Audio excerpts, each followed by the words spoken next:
அன்பர்களுக்கு வணக்கம். ஜாதக அலங்கார பாயிரம் நாம் இன்னைக்கு பார்க்குறது இதில் 6வது பதிவு, பாடல் எண் 11.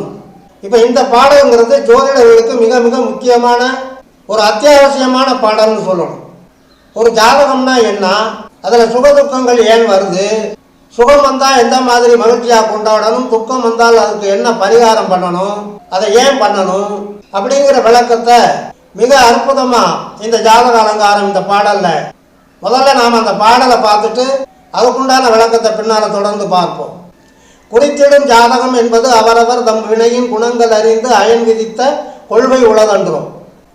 மறித்தும் அவரவர் தமக்கு வரும் பல பாவகத்தின் வகையறிந்து பெரியோர்கள் வழுத்திய சொல்லதனை பிரித்தறிந்து சுபம் வரும் என்று உளமகிழ்ச்சி பொங்க பின் அசுபம் வரில் அதற்கு பிரீதி என்கொல் என்று நெறித்தரும சாஸ்திரத்தின் விதி சாந்தி செய்தே நிறைந்த சுபம் பெறுவதற்கே நிகழ்த்தின ஜாதகமே அப்படிங்கிறார் இந்த பாடல்.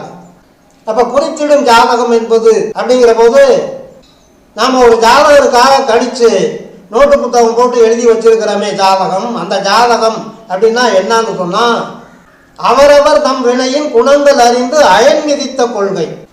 அந்த ஜாதகத்துக்குரிய ஜாதகருங்கிறது போன ஜென்மாக்களில் செய்த பாவ புண்ணியங்கள், இந்த ஜென்மாவில் செய்ய போகிற பாவ புண்ணியங்கள், இது அடங்கின ஒரு கர்மா தேரி.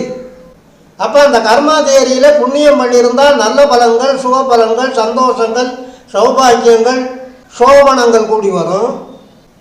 பாவ செயல்கள் அதிகம் செய்து பாவத்தை ஈட்டி வச்சிருந்தாங்கன்னு சொன்னால் அப்போ அந்த ஜாதகனுக்கு துக்க செயல்கள், துயரங்கள், சங்கடங்கள், இடர்பாடுகள், இன்னல்கள் இதை அந்த ஜாதகன் அனுபவிக்க வேண்டி வரும்.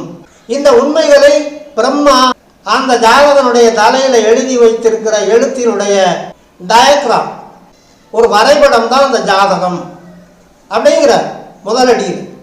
குறித்திடும் ஜாதகம் என்பது அவரவர் தம் வினையின் குணங்கள் அறிந்து அயன் விதித்த கொள்கை உலகன்றோம். பிரம்மா எழுதி வச்சிருக்கிற எழுத்து. மறித்தும் அவரவர் நமக்கு வரும் பல பாவகத்தின் வகை அறிந்து பெரியோர்கள் வழுத்திய சொல்லதனை. பெரியோர்கள் சொன்னால் இதுக்கு முன்னால் நமக்கு முன்னால் இருந்த முன்னோர்கள், சான்றோர்கள், ஞானிகள், சித்தபுருஷர்கள், ஜோதிட மாமேதைகள், அவங்க சொல்லி வச்சிருக்கிறாங்க. என்ன சொல்லி வச்சிருக்கிறாங்க? மறித்தும் அவரவர் நமக்கு வரும் பல பாவகத்தின் வகை அறிந்து. ஒரு ஜாதகன் அவன் சந்தோஷப்படுறான்னா எதனால் சந்தோஷப்படுறான், அவன் சங்கடப்படுறான்னா எதனால் சங்கடப்படுறான், இன்பத்தை அனுபவிக்கிறான்னா எதனால் அனுபவிக்கிறான், துன்பத்தை அனுபவிக்கிறான்னா எதனால் அனுபவிக்கிறான் அப்படிங்கிறதெல்லாம் நம்முடைய முன்னோர்கள் சொல்லி வச்சிருக்கிறாங்கிறார்.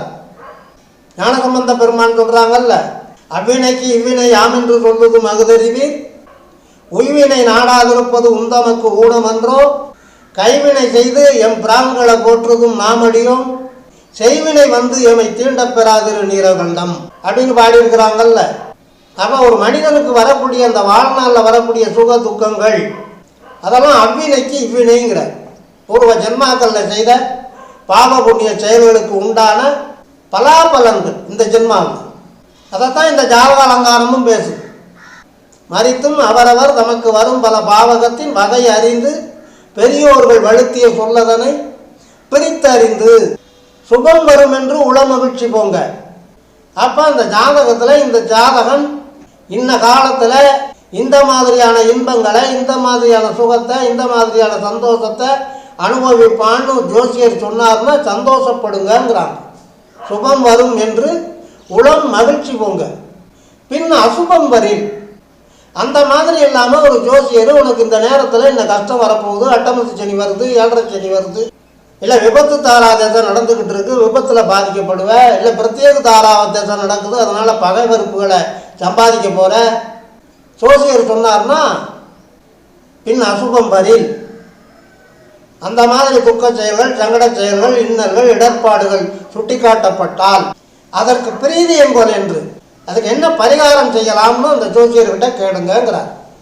அப்படி கேட்டால் அந்த ஜோசியர் என்ன சொல்லுவார்னா, நெறி தர்ம சாஸ்திரத்தின் விதி சாந்தி செய்து. தர்மசாஸ்திரங்கிறது நம்முடைய வேதங்கள், வேதாந்தங்கள், நம்முடைய சாஸ்திரங்கள், சம்பிரதாயங்கள் இதெல்லாம் சொல்லியிருக்கு. இந்த மாதிரி இடர்பாடு வந்தால் இந்த கோயிலுக்கு போ, இந்த மாதிரி துன்பம் வந்தால் இந்த பரிகாரத்தை பண்ணு அப்படின்னு நம்முடைய சாஸ்திரங்கள் எல்லாம் நமக்கு வழிகாட்டி இருக்கு.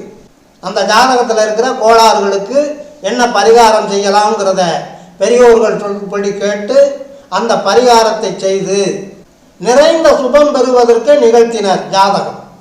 இறுதி வரியில் சொல்றார், அந்த மாதிரி நீ பரிகாரத்தை தேடிக்கிட்டீன்னு சொன்னா உனக்கு நிறைந்த சுபம் கிடைக்கும். நமக்கு தலைக்கு வந்த ஆபத்துங்கிறது தலைப்பாகையோட போகுங்கிறது மாதிரி அந்த பரிகாரம் செய்வதன் மூலமாக நமக்கு கிடைக்கின்ற சந்தோஷம் வாழ்நாளிலே பெரிய பெரிய சாதனைகளை நிறைவேற்றுவதற்கு நமக்கு உற்ற துணையாக இருக்கும் அப்படிங்கிறத இங்கே உறுதிப்பாடோடு நம்பிக்கை ஊட்டக்கூடிய விதத்திலே இந்த வார்த்தைகளை போட்டு இந்த பாடலை இந்த ஜாதக அலங்கார பாயிரம் நிறைவு செய்திருக்கிறது என்று சொல்லி இனி அடுத்து வருகின்ற பாடலுக்கு உண்டான தெளிவான விளக்கம் காண தொடர்ந்து வாருங்கள், ஆதரவு தாருங்கள் என்று கேட்டு இந்த அளவோடு நிறைவு செய்கிறேன். நன்றி, வணக்கம்.